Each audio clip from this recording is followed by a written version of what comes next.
शेष भगवान क्यों पधारे हमारे आदि गुरु बनकर के? जब देखा कि पृथ्वी पर धर्म का ह्रास हो रहा है, धर्म नष्ट होता जा रहा है, कोई भी रक्षक उस धर्म की रक्षा कर नहीं रहा है, तब भगवान ने एक दिन चिंता व्यक्त की। क्षीर सागर में शेष शैया पर पौड़े हुए शंख चक्र गदा पद्मधारी श्रीमन नारायण चिंता करने लगे, और ऊपर छत्र बनकर के विराजमान शेष भगवान ने पूछा, भगवान आप चिंतित क्यों हो? आपकी चिंता का कारण क्या है?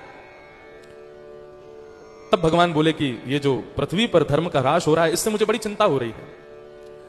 शेष भगवान ने कहा, तो प्रभु कुछ आज्ञा करो।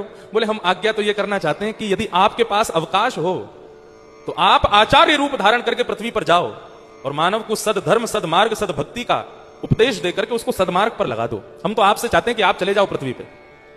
शेष भगवान बोले, मैं नहीं जाऊंगा। नारायण बोले, क्यों नहीं जाओगे?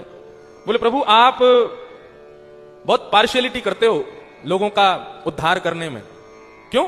बोले, मैंने देखा है कि आप सब चीज देखते हो कि कितना भजन किया, कितनी तीर्थ यात्रा की, कितना इसने ये किया, कितना पुण्य किया। अरे भगवान, ये कलयुग चल रहा है। इस कलयुग में लोगों पर इतना समय नहीं कि आपका भजन करें और आपका कीर्तन करें, तपस्या करें। आप सोचते हो कि वो करेंगे तभी मैं उनका कल्याण करूंगा, ये संभव नहीं है।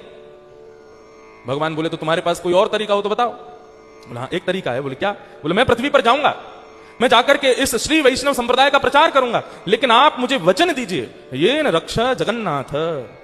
मैं पृथ्वी पर जाऊंगा, लेकिन जिस किसी को भी आपके श्री वैष्णव संप्रदाय में दीक्षा दूं, या मेरे बाद जो आचार्य होंगे वो जो कोई भी लोगों को श्री वैष्णव संप्रदाय की दीक्षा दें, शंख चक्र पधरा करके सिर पर उर्धपुंड पधरा दें, वो जीवन में फिर कुछ भी करे, उसकी रक्षा करने की जिम्मेवारी आपकी है। यदि आप ये वचन मुझको देते हैं तो मैं पृथ्वी पर जाऊंगा, नहीं तो नहीं जाऊंगा।